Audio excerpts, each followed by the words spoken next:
Have you ever been underestimated and turned it into your greatest strength? A man paid for a black woman's coffee when he saw her card was declined, not knowing she was a millionaire CEO who had been brutally humiliated and fired 6 months earlier by the same man now standing behind her in line. Card declined again. Ma'am, do you have another card? The coffee shop cashier repeated with growing impatience, ignoring the line forming behind Camila Santos. She felt the heat rise in her neck. It wasn't embarrassment, it was controlled anger. At 35, Camila had learned that moments like this revealed more about others than they did about herself. The corporate card had been cancelled exactly 6 months ago, obviously, but she kept her personal account strictly organized. Try this one, she said calmly, handing over another card. Also declined. The young man snorted, clearly annoyed. That's when a familiar voice cut through the air behind her like a knife. Hey, cashier, just put her coffee on my tab. Camila turned slowly. Daniel Kirkwood, perfectly parted gray hair, a navy suit that cost more than some people's 3-month salary, and that condescending smile she knew so well. The same man who 6 months ago had said in front of the entire board, Camila, sweetheart, we love your unique perspective here, but maybe it's time for you to seek opportunities that better align with your cultural background. The same Daniel who had invented a non-existent restructuring to fire her from Kirkwood Industries, the company she had helped double in size in 4 years as director of strategy. No, thank you, Camila replied, her voice polite but icy. Oh, come on. Everyone's been there. It's just coffee. Daniel laughed, holding his Apple Watch up to the payment reader. 5.80 won't break me. The payment was approved instantly. Camila accepted the coffee with a whispered thank you, watching Daniel walk away toward the executive tables without even looking back. To him, she was just another person in need of charity. A story to tell at dinner about how generous he had been to a person in need that morning. He had no idea who she really was, or rather who she was becoming. Ever wondered how a single act of kindness could backfire spectacularly? As she walked toward the exit, Camila felt the weight of the envelope in her purse. The investors' signatures were there along with the contracts that would change everything. 6 months of meticulous planning, secret meetings, building something Daniel could never imagine. She stopped at the door and looked back one last time. Daniel was sitting alone, typing furiously on his cell phone, completely oblivious to the hurricane that was about to hit his life. If you've ever been underestimated by someone who should have known your true worth, then you know that the best revenge isn't served hot. It's served cold, calculated, and at the perfect moment.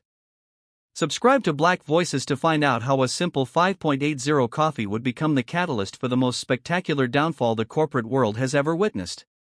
6 months earlier, Camila had walked into that same Kirkwood Industries meeting room, carrying the proposal that would save the company from bankruptcy.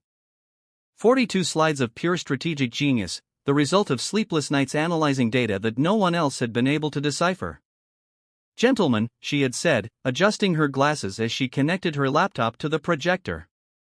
Our numbers show that we can not only survive the crisis, but double our profit margin in 18 months. The silence in the room was palpable. Daniel Kirkwood sat at the head of the table, playing with a 15,000 Mont Blanc pen he had inherited from his father. Next to him were 5 other white executives in identical suits, all heirs to family fortunes. Interesting perspective, Camila, Daniel had said without even looking at the screen. But don't you think you're, how can I put this? Overestimating our ability to change. This company has traditions that go back 4 generations. Traditions, the word he always used when he meant, we don't want people like you making important decisions here. Camila had ignored the veiled insult and continued for 2 hours. She presented irrefutable figures, projections based on market analyses that had taken months to compile, strategies that would revolutionize not only Kirkwood but the entire industry. At the end, the applause was polite, lukewarm. Thank you, Camila. We'll consider your suggestions, Daniel had lied with that patronizing smile she knew so well. 3 weeks later, Kirkwood Industries publicly announced a revolutionary expansion strategy. Word for word, Camila's proposal, presented by Daniel as if it were his own creation. The company's profits tripled in 6 months. Camila didn't even get a thank you. And when she dared to question it, Daniel called her into his office. "Look, Camila, you're very intense," he had said, leaning back in his Italian leather chair. "Maybe it's time for you to look for something more suited to your profile. I'm sure NGOs would love to have someone with your dedication." As if she were some kind of well-intentioned volunteer instead of the most brilliant strategic mind the company had ever had. Now walking through the streets of Manhattan with the coffee Daniel had generously paid for, Camila smiled for the first time in months. Not a smile of gratitude, but one of anticipation. The envelope in her purse contained more than investors' signatures. It contained the birth certificate of Genesis Capital, a strategic consulting firm she had built in absolute secrecy over the past 6 months. 15 former Kirkwood employees had already signed contracts with her. Not just employees, the best talent Daniel had fired or ignored over the years for being different. Brilliant women, Black and Latino professionals he considered out of step with the company culture. Each of them harbored resentment. Each of them had inside information. And each of them was hungry for justice. But best of all, Daniel had no idea. To him, Camila was just a problematic former employee who had understood her place and quietly disappeared. What an arrogant fool. Her phone vibrated.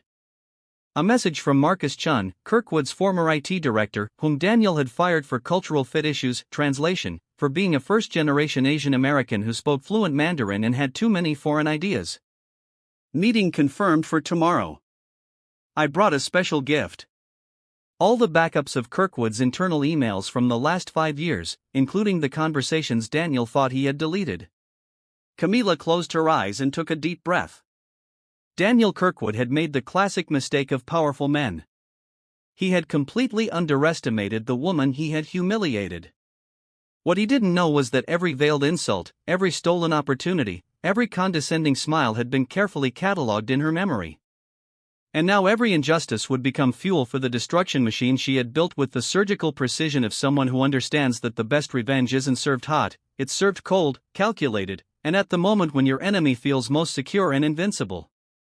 24 hours after Daniel's charity coffee, Camila was sitting in the boardroom on the 23rd floor of an inconspicuous building in the financial district.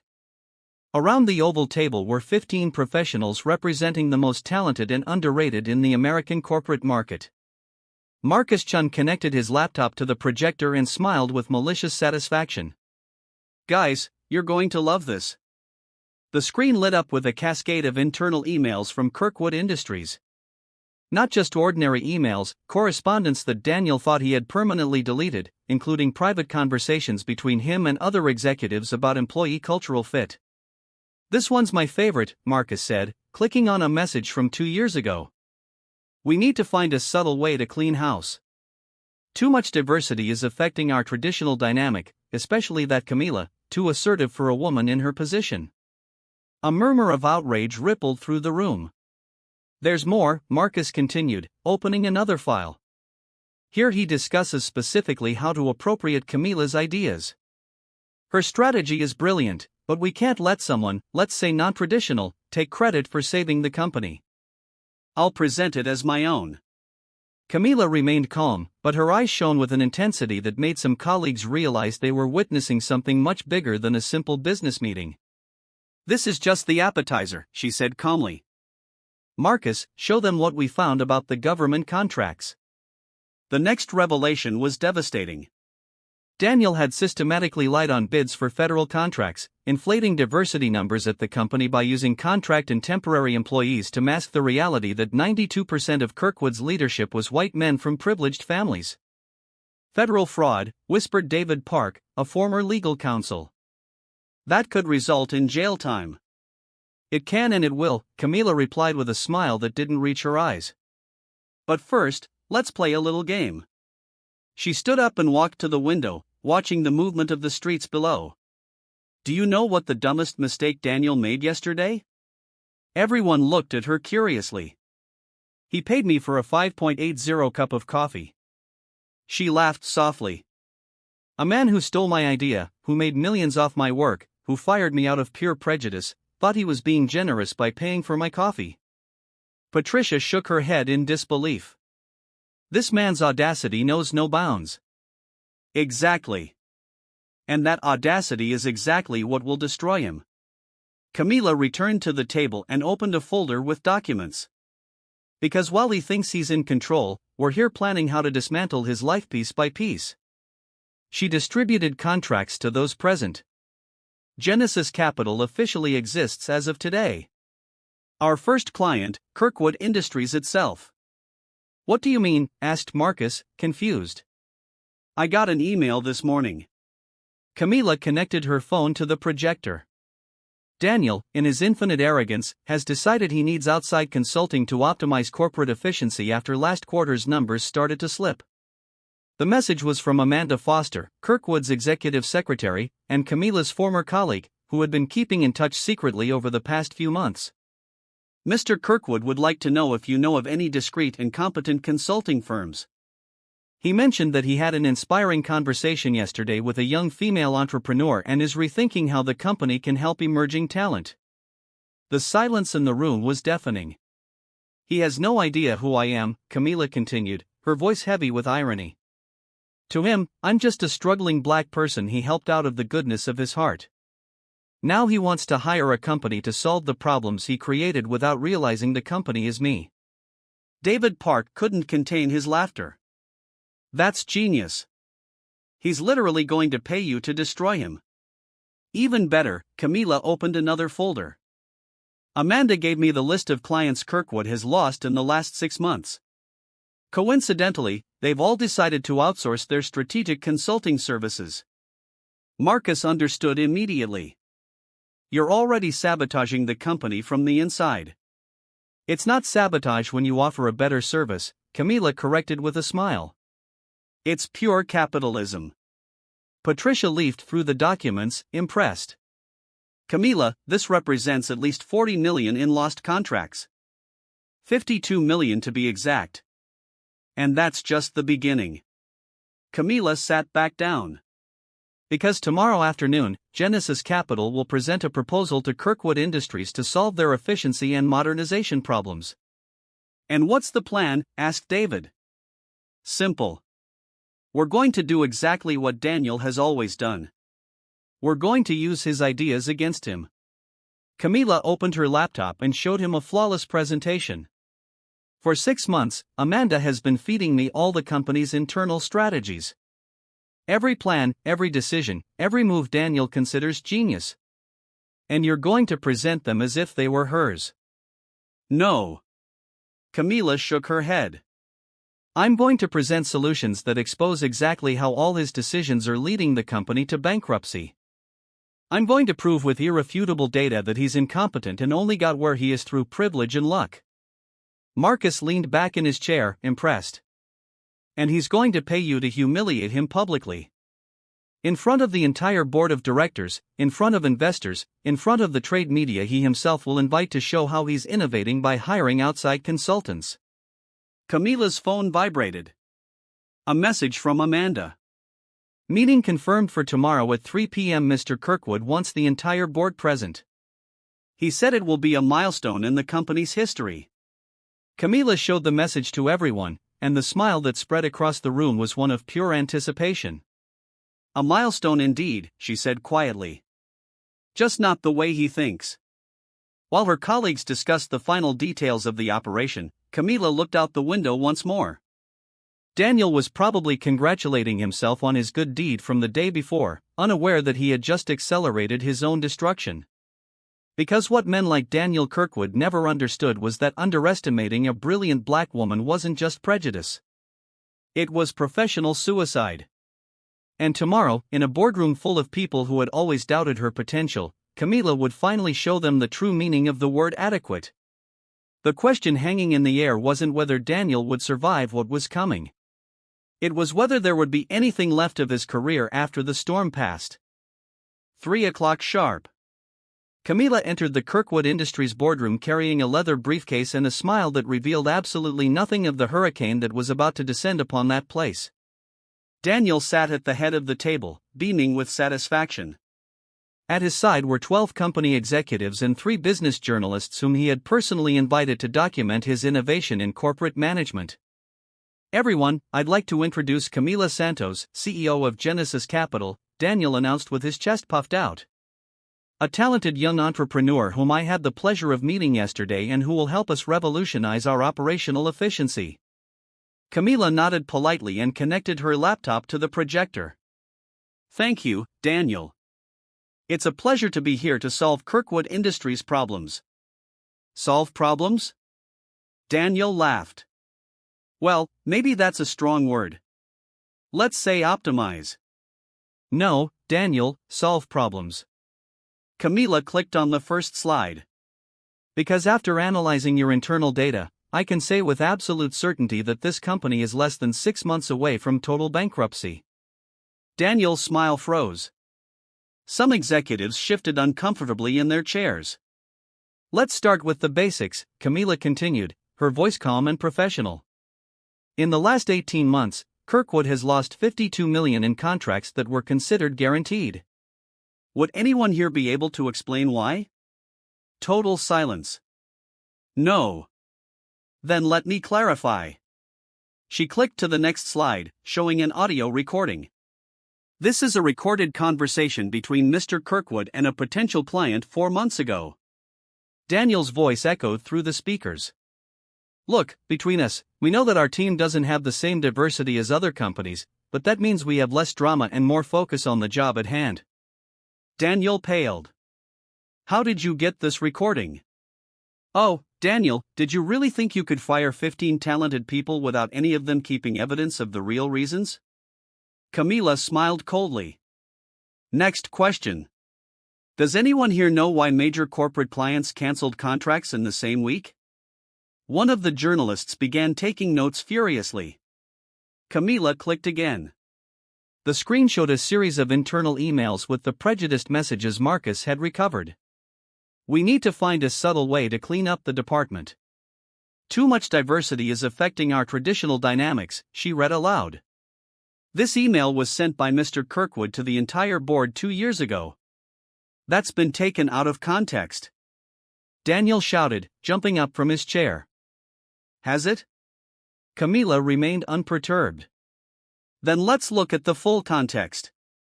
What followed was a devastating 20-minute presentation, discriminatory emails, recordings of meetings where Daniel made racist comments, forged documents for government contracts, and most humiliating of all, proof that he had systematically stolen ideas from employees he later fired.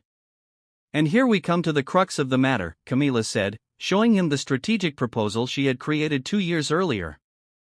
This strategy that saved the company and earned Mr. Kirkwood a $5 million bonus was created entirely by an employee he fired 3 weeks later for cultural fit issues. Daniel was visibly sweating now. Who are you? Camila finally smiled. It was a smile that carried 2 years of humiliation, 6 months of meticulous planning, and the sweet taste of justice finally being served. I am Camila Santos, former director of strategy at this company. The same person you fired for being too assertive for a woman in her position. The same person you bought coffee for yesterday thinking you were doing charity work. The silence in the room was deafening. Daniel leaned on the table, his legs clearly shaking. But the most interesting part of our story, Camila continued, is that in the last 6 months, 15 talented former employees you fired out of prejudice have started their own companies. And do you know who their main clients are? All the contracts Kirkwood lost. She clicked on the final slide. An impressive list of companies and contracts now belonged to the network of professionals Daniel had discarded. The total value of the business that has migrated to our network, $120 million annually, nearly 3 times Kirkwood's current revenue. One of the journalists raised his hand. Miss Santos, what does this mean for the future of Kirkwood Industries? Camila looked directly at Daniel, who had collapsed in his chair, his face white as a sheet. It means that arrogance has a price, and that price is total irrelevance. She calmly closed her laptop. Genesis Capital has no interest in saving Kirkwood. Our goal today was simply to show you the consequences of building an empire based on prejudice and incompetence disguised as tradition. Daniel tried to speak, but only a whisper came out. You planned all this. I did. Camila picked up her briefcase. Every humiliation you put me through. Every opportunity you stole. Every condescending smile was carefully catalogued and turned into fuel for this moment. The executives looked at each other, clearly realizing that they were witnessing not only the end of a company, but the complete destruction of a man who had confused privilege with competence for too long. Oh, and Daniel. Camila stopped at the door. Thanks for the coffee yesterday. It was the most expensive 5.80 of your life. As she left, the sound of cell phones ringing simultaneously echoed through the room. Investors, clients, and partners who had watched the live broadcast, courtesy of one of the journalists present, were already canceling contracts and withdrawing financial contributions. Daniel Kirkwood, the man who had built an empire on the talent of others, now watched that same empire crumble in real time. And it all started with a simple act of charity, paying for a woman's coffee whom he should never have underestimated. But one question remained that would make all the difference.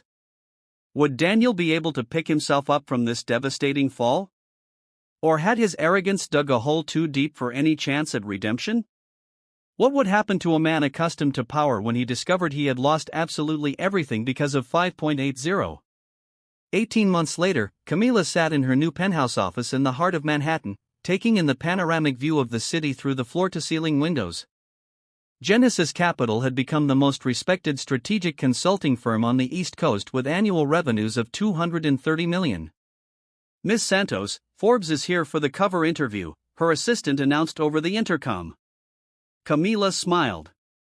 The magazine had chosen her as CEO of the year, the first black woman to receive the title in 15 years. The headline would read, "How an Unfair Firing Created a $200 Million Empire."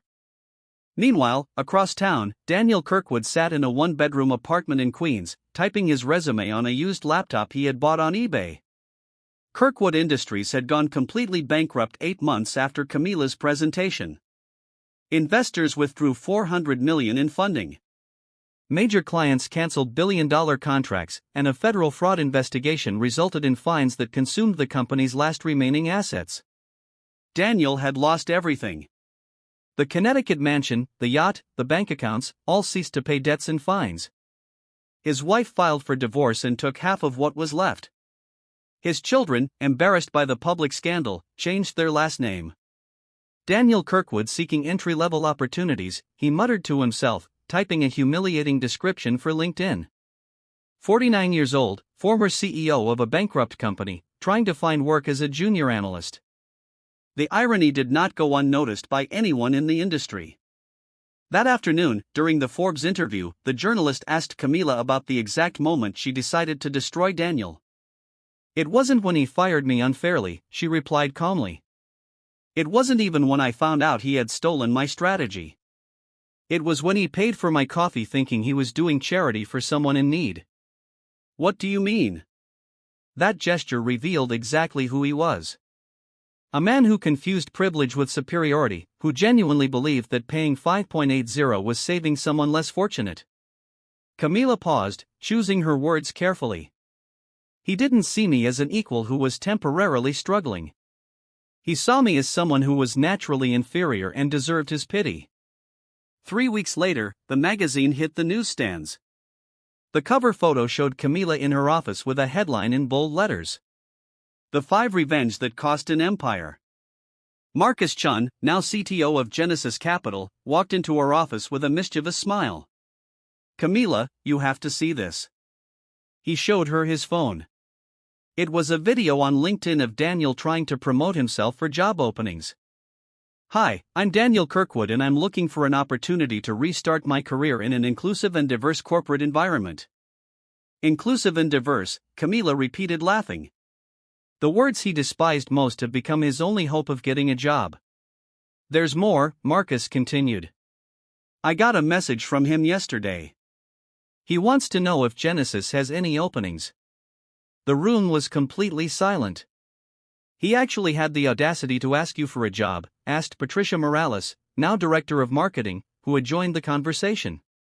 "Not only that," Marcus showed her the message. "I would like to apply for any position available.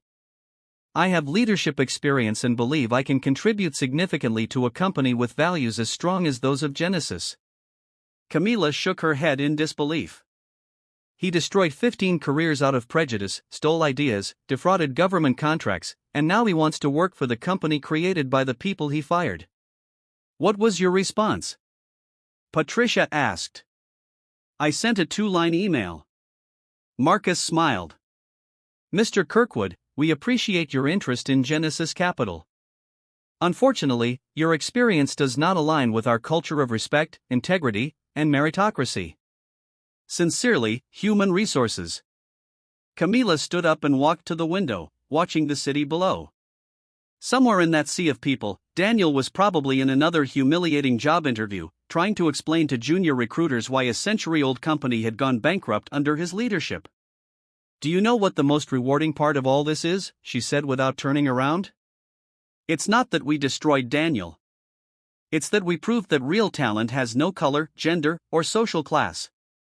It's that we created a company where people like us don't have to accept crumbs disguised as opportunities. Patricia nodded.